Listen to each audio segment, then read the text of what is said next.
Educadora FM. Conexão AM e FM. Olá, meus queridos alunos do Sistema Educativo Radiofônico de Bragança.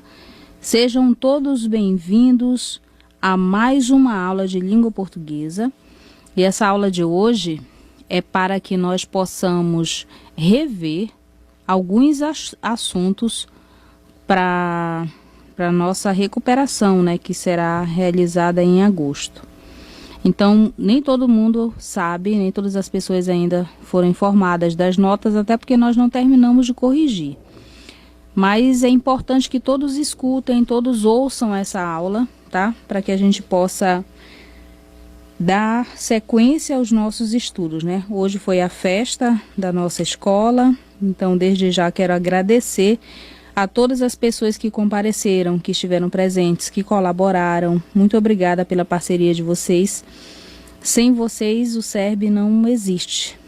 Então, eu já desejo a todos vocês que esse período de férias que se aproxima seja um período de descanso, um período para que vocês possam revigorar as energias, se fortalecer na fé e que em agosto a gente volte com essa mesma garra, né? Com esse mesmo desejo de vencer, com essa mesma força para superar as adversidades, os obstáculos que surgirem, tá bom? E assim, dentre os assuntos que serão solicitados a vocês para a recuperação, vai ter poema, então marquem aí na página 23, tá? É a partir de poema, da página 23 até a página, deixa eu ver aqui, da 23 até a página 30 e... Não, até a página 42, tá? Até a página 42. Esses aí serão os assuntos da nossa recuperação. Então, a gente vai primeiro falar sobre poema, que é um assunto importante que vocês conheçam, que vocês dominem, não só para conhecer a estrutura do poema, né? Que eu acredito que muitos já sabem que o poema é esse texto formado por versos, que quando nós fazemos a leitura a gente percebe uma sonoridade entre as palavras que o compõem. O poeta, quando cria um poema, ele tem a preocupação em organizar essa mensagem de modo que ela possa provocar esse nosso estado de poesia, que ela possa nos despertar um sentimento de admiração, de beleza, né? Um sentimento de gratidão, ou de alegria, ou de tristeza, ou enfim, né? Os poemas, de modo geral, eles sempre despertam algo em nós. Até pode ser que você leia um poema e não entenda, mas você pode sim sentir a força das rimas, da musicalidade, do ritmo, e tudo isso é preocupação daqueles que produzem poema. Então aí na página 22 do livro do sexto ano, há dois poemas que eu gostaria de recitar aqui, há dois trechos. O primeiro, intitulado A Triste Partida, de Antônio Gonçalves da Silva, mais conhecido como Patativa do Assaré. A Triste Partida. Setembro passou, com outubro e novembro. Já tamo em dezembro, meu Deus que é de nós. Assim fala o pobre do seco Nordeste, com medo da peste da fome feroz. Então observem como o poeta Patativa do Assaré nos revela aqui um pouco desse jeito de falar daquela pessoa que mora na região Nordeste, que sofre por causa da seca, que sofre por causa da região em que ele se encontra, né? E que muitas vezes sente vontade de sair, mas a sua família está ali, a sua vida está ali, e nem sempre ele tem coragem de deixar tudo e seguir. Então, quando ele nos coloca aqui, setembro passou, com outubro e novembro, já estamos em dezembro, meu Deus, que é de nós, né? Eu já fui aqui lendo e corrigindo, mas na verdade ele diz, setembro passou, com outubro e novembro, já estamos em dezembro, meu Deus, que é de nós. Assim fala o pobre do seco nordeste, com medo da peste e da fome feroz. Então, por trás de toda essa lamentação, esse medo do que está por vir, há essa experiência de passar fome por causa da seca, por causa da falta de chuva. Há esse homem nordestino que insiste em viver nesse lugar, porque ali está a sua identidade. Há esse homem que batalha, que tenta plantar, mas que não consegue colher, porque a terra não é uma terra fértil, não é uma terra que tenha água suficiente para manter a sua produção, né? E para cultivar a sua produção. Lá na página 22, no final, temos um outro poema do Mário Quintana, intitulado Poeminha do Contra. Todos esses que aí estão, atravancando o meu caminho, eles passarão, eu passarinho. Então vejam que a forma como o poeta constrói o texto é diferente. É diferente de uma receita, em que você tem lá aquelas duas partes dos ingredientes e do modo de fazer. É uma leitura diferente de um texto jornalístico, como, por exemplo, uma notícia, uma reportagem, em que não há o cuidado com as palavras, mas a preocupação está na informação, em relatar os casos, em relatar os fatos. Os poemas, os poetas, eles têm uma preocupação diferente. A preocupação deles é com a forma como as palavras estão organizadas, como as palavras estão articuladas no poema. Porque o que eles querem causar é a musicalidade, a sonoridade, o ritmo. Então, a forma como ele organiza nos induz a dar um ritmo ou outro durante a leitura do poema. E aí, na página 23, nós temos, então, uma análise que foi feita a partir desses dois poemas, mas também com relação ao trecho Morte e Vida Severina. Todos três pertencem a esse gênero textual chamado poema. E os poemas, eles são textos produzidos para serem recitados. E aí na página 22, nós temos algumas situações em que os poemas podem ser recitados. Eles podem ser recitados, por exemplo, durante uma cerimônia, durante uma formatura, em festas de casamento, tá? E também pode ser que alguém o recite na TV, durante uma peça de teatro, numa entrevista para a rádio. Tem várias situações em que os poemas eles aparecem, né? Em algumas cerimônias, em algumas festas, em alguns momentos festivos nas escolas, nas universidades. Tem várias situações sociais em que você pode usar o poema, né? Então, aí na página 23, nós temos esse início da discussão sobre o que seria o poema, e há também uma explicação sobre a origem da poesia. Vocês podem me perguntar, professora, onde é que surgiu a poesia, né? Então, há algumas discussões em torno dessa questão. O que acontece? Alguns estudiosos afirmam que a poesia nasceu com a música e com o teatro na antiguidade.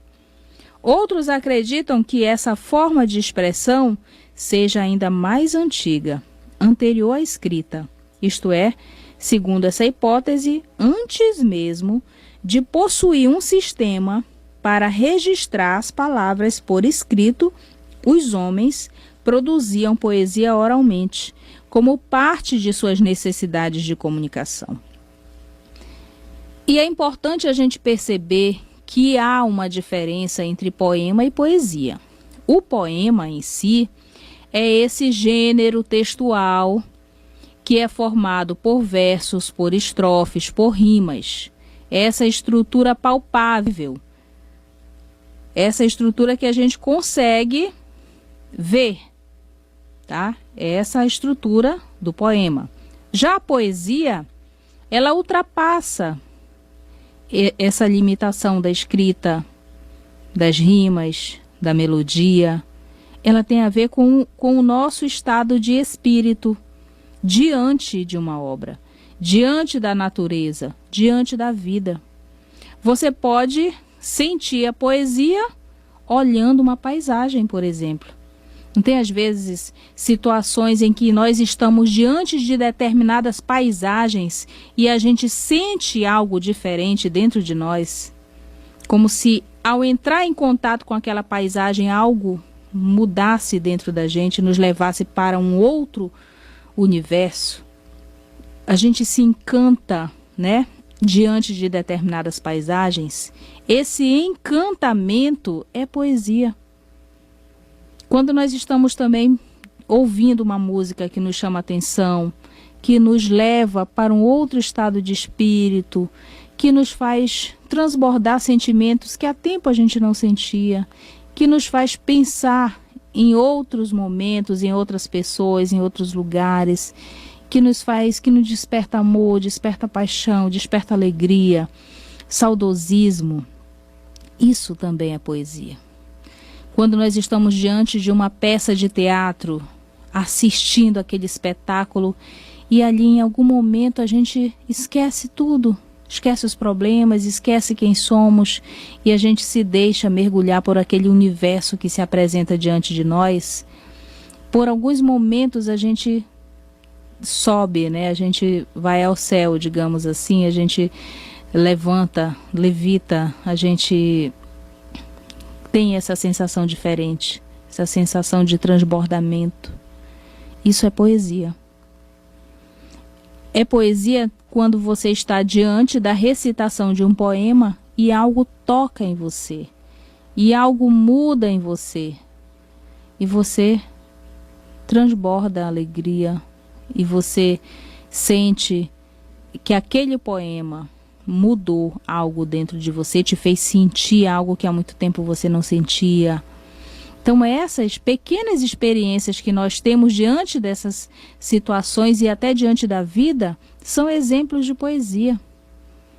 Então nós estamos falando aqui de quando surgiu a poesia, e a poesia ela precisa ser vista e compreendida nesse sentido de encantamento, de interação, e ela só se constrói nessa relação entre o espectador e a arte, entre o leitor e a obra, entre a música e o ouvinte, entre o teatro e a plateia. É nessa relação de diálogo, de interatividade, que se realiza, que acontece a poesia. Tá? Não é algo palpável, não é algo concreto. O poema não. O poema ele tem essa estrutura definida por versos, por rimas, por estrofes. Tá? Então, quando se faz essa pergunta, quando surgiu a poesia, há vários momentos, né, em que a gente pode dizer, olha, surgiu ali, com o teatro, com a música, né, mas essa forma de expressão, a poesia, ela é muito antiga, tá? Muito antiga. Então, desde a antiguidade até os dias atuais, a poesia oral ou escrita, ela desempenha um papel importante na sociedade. E ela pode provocar reflexões, emocionar, divertir ou transportar para outras realidades, oferecendo ao homem a possibilidade de ver e interpretar o mundo com outros olhos. Olha que beleza, né, gente? E às vezes a gente tem esses sentimentos e não consegue compreendê-los, não consegue identificá-los. O que é isso que eu estou sentindo, né? Diante dessa pessoa que dá um sorriso diferente, né, numa conversa, que você se sente tão bem, diante de um abraço, diante de uma atenção especial, né, em que de repente o teu mundo está ali cinzento, mas vem alguém, te diz algumas coisas, recita um poema, canta uma música, te deseja coisas boas, e aí né, você de repente muda, né, algo muda dentro de você. É a poesia nascendo, né? Então, por isso que é interessante ter uns projetos tão bonitos de espalhar poesia, de recitar poemas, né, de colocar pessoas para ouvirem músicas, né? Por que que muitas pessoas gostam de realizar os trabalhos domésticos ouvindo música, né? É como se de alguma forma essa música amenizasse esse peso, né, do varrer, do lavar, do passar, do limpar, do faxinar, porque você está ali com o corpo estando ali como instrumento de trabalho, mas a sua alma levita, né? Sua alma canta, ela dança, ela experimenta outras sensações que não só a do cansaço, que não só a da rotina diária, né? E ao fazer isso você está promovendo o quê? A poesia, está vivendo a poesia. Bom, lá na página 24 do livro do sexto ano, continuando ainda, nós temos aí um texto de uma professora e pesquisadora de literatura, em que ela procura explicar sobre o poema. O nome dela é Marisa Lajolo, que diz assim: um poema é um jogo com a linguagem.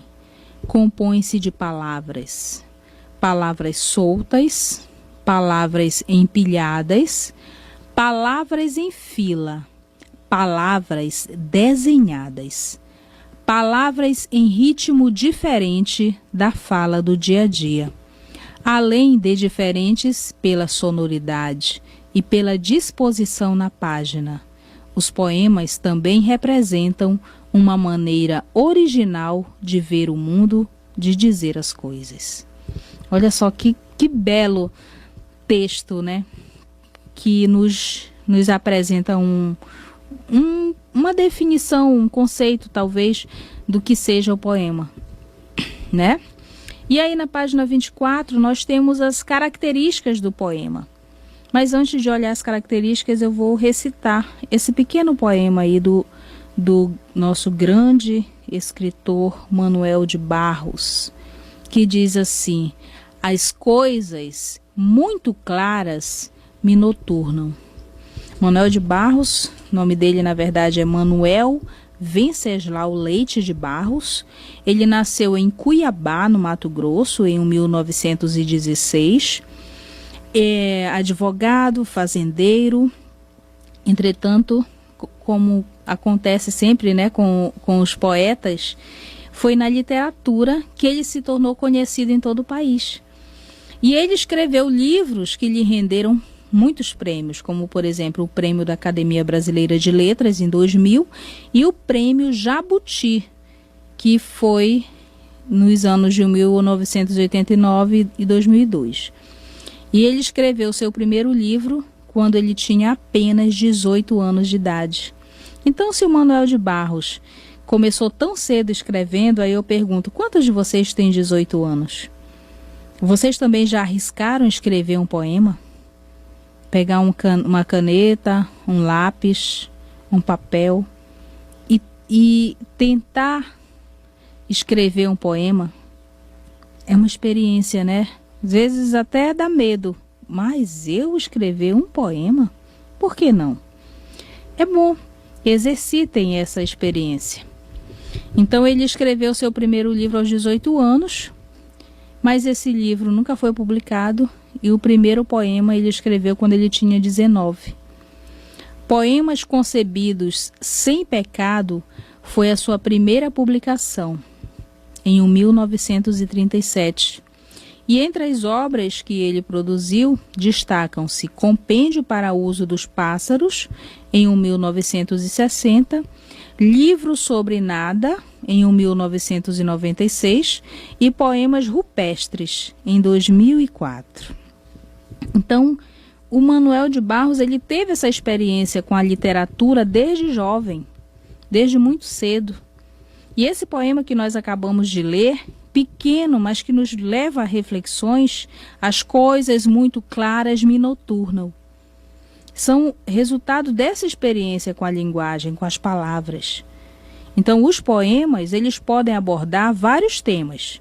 Os poemas podem falar sobre o amor, sobre a natureza, sobre os problemas sociais, sobre os acontecimentos comuns do dia a dia, ou até mesmo sobre a própria poesia. E o autor desse poema, que nós acabamos de ler, ele escreveu esse poema, gente, com apenas 3 linhas. Por que a gente não pode também? Por que vocês também não aceitam esse desafio? Escrever poemas liberta a alma, nos faz transbordar, pensar, criar, sentir, refletir, relacionar, ficar mais atento para essa linguagem. De repente, esses poemas que vocês queiram escrever, pode ser que eles nunca sejam publicados. O Manuel de Barros também, né? Ele também teve o seu primeiro livro, né? Escreveu o seu primeiro livro aos 18 anos, e esse livro nunca foi publicado, né? Mas nem por isso ele deixou de ser um grande poeta. Então, todos nós, como seres humanos, podemos também ter essa experiência de escrever poemas, né? E de colocar ali naquelas palavras um pouco dessa nossa experiência enquanto leitores, enquanto escritores, enquanto cidadãos que estamos e que vivemos no mundo. Então, nesse poema que a gente acabou de ver, o Manuel de Barros, ele conseguiu escrever um poema em apenas 3 linhas, e como vocês já devem saber, cada linha de um poema é chamada de quê? Qual é o nomezinho que nós damos a cada linha do poema? Ela é chamada de verso, né? Agora, quando as linhas aparecem aqueles conjuntos separados no poema, aquele conjunto de versos separados por um espaço, nós damos o nome de estrofe. Então é fácil reconhecer um poema, porque são essas estrofes que se separam umas das outras por meio de uma linha em branco. Esse grupo de versos recebe o nome de estrofe. Então, nesse poema que a gente acabou de ler do Manuel de Barros, o texto ele é organizado de um modo típico, de um modo diferente das narrativas. Porque se você for analisar outros textos, como por exemplo as receitas culinárias, as reportagens, as notícias, elas têm uma outra estrutura diferente dessa estrutura do poema. E a outra diferença dos poemas é que a voz que fala no texto, ela não pode ser chamada de narrador, porque não se está narrando um fato. Mas essa voz que fala no texto, ela precisa ser chamada de eu poético, ou então de eu lírico. É o eu poético, é o eu lírico, é esse eu que fala no poema. E aí você poderia dizer, mas professora, o eu poético não é o Manuel de Barros?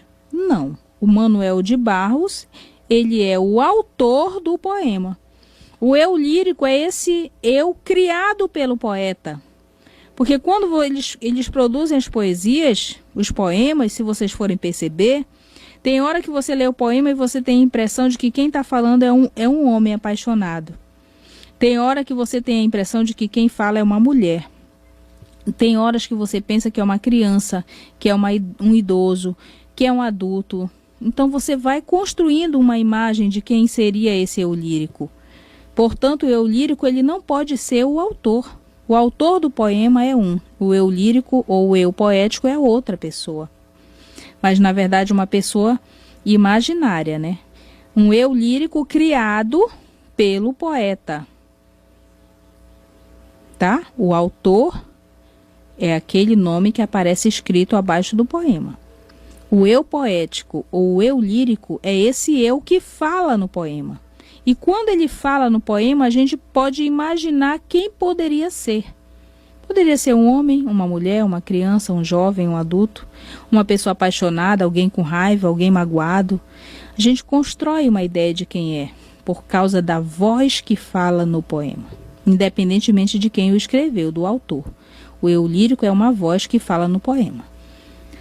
Então é possível que vocês, assim como eu, conheçam as rimas desde criança, né?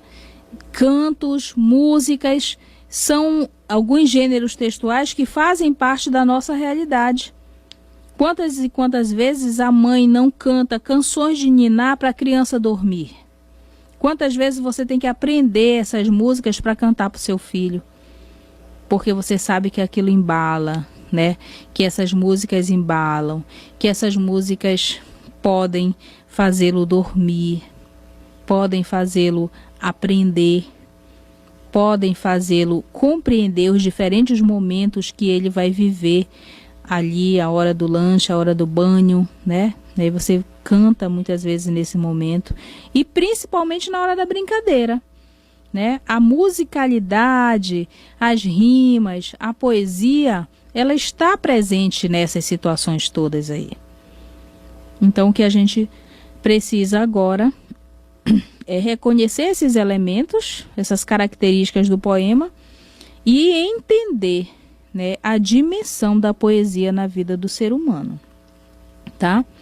Agora, com relação à rima, a gente já discutiu, já expliquei para vocês o que é o verso, o que é a estrofe, o que é o eu lírico ou o eu poético, o que é o autor do poema.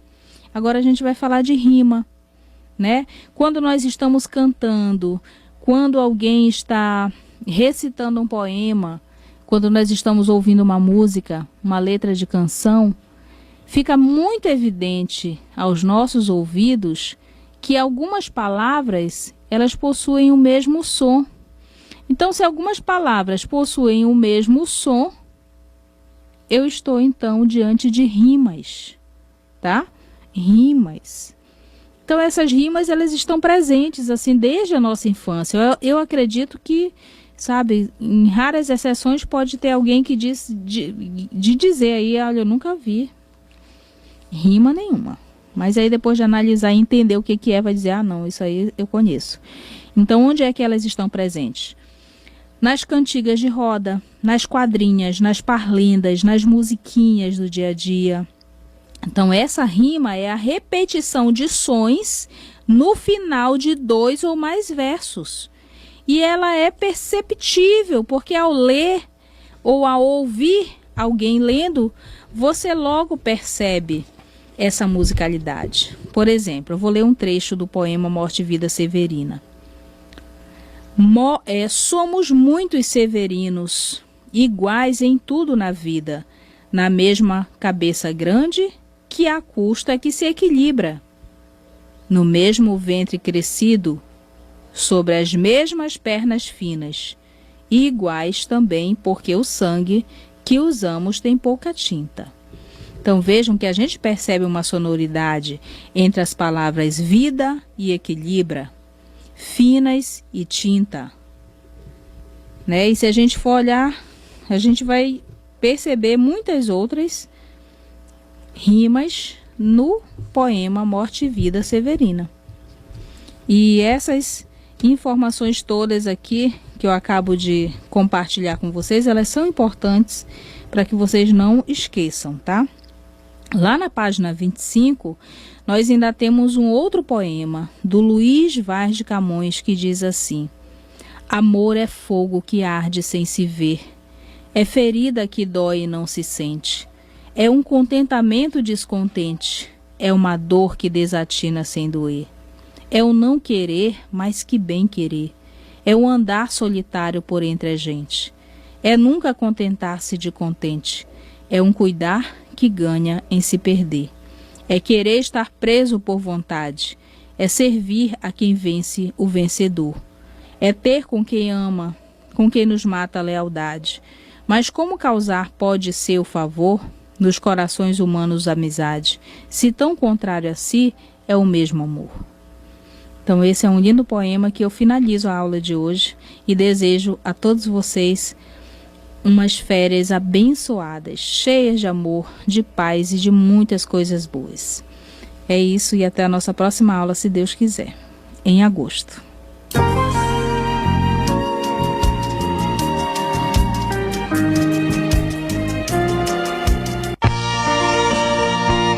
Sagrado Coração de Jesus, fonte de vida plena para todos. Fertividade 2019, no período de 16 a 25 de agosto, no bairro do Morro. O coração de Jesus é a fonte da vida. Shows com bandas locais e regionais, apresentações culturais, shows de calouros, leilão e vendas de comidas típicas. Convide sua família e amigos e participe conosco. ZYL 764 Educadora FM 106,7 Educadora FM, a sintonia da paz, Bragança, Pará. Apoio Cultural. O Boas Novas Center é o local certo para você fazer suas compras. Bolsas, malas, relógios, instrumentos musicais, sapatos, eletroeletrônicos, confecções e muito mais. Boas Novas Center, onde estão reunidas as maiores novidades do comércio bragantino. Boas Novas Center, tudo ao seu estilo, próximo ao mercado de peixe. Quem vai construir ou reformar já sabe. Vem pra Casa do Ferro. Aqui tem qualidade, preços e facilidades para pagar. Temos pisos, tintas, forro, telhas, tijolo, cimento, louças sanitárias, material elétrico e hidráulico, produtos de serralheria, vergalhões, produtos estilo e muito mais. Na Casa do Ferro tem tudo para a sua construção, em até 3 vezes nos cartões externos, ou em até 18 vezes no seu cartão Casa do Ferro. Passe em uma de nossas lojas e tire seu cartão Casa do Ferro. É muita facilidade, não tem comparação. Casa do Ferro, a casa é sua. Em Capanema e Bragança. O Supermercado Bandeira defende a bandeira da qualidade com o preço baixo, da variedade de produtos com a facilidade de pagar. Então faça suas compras no Supermercado Bandeira. Linha completa de produtos de limpeza, alimentação, açougue, bebidas, frutas e verduras. No Bandeira você tem o cartão Tricard Comercial Bandeira com até 40 dias para pagar. Adquira o seu, aprovação rápida e crédito na hora. Supermercado Bandeira, na Visconde de Souza Franco.